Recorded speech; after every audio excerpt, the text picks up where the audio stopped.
Tired of clutter in your spreadsheets? Let's quickly learn how to delete those unwanted rows in Excel using two super efficient methods. Method 1. The trusty right-click menu. First, identify the row or rows you want to remove. You can click on the row number to select an entire row, or click and drag down the row numbers to select multiple contiguous rows. For non-contiguous rows, hold down the Control key while clicking on individual row numbers. Once your rows are selected, simply right-click on any of the selected row numbers in the context menu that appears.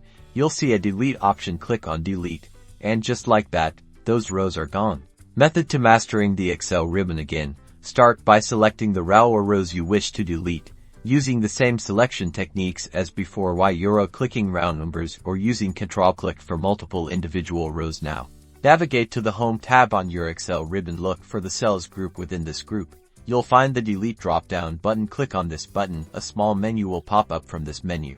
Select Delete Sheet Rows, and there you have it. Your selected rows are now efficiently removed, leaving your data cleaner and more organized. These two methods are fantastic for keeping your spreadsheets tidy and your data analysis smooth. Happy spreadsheeting!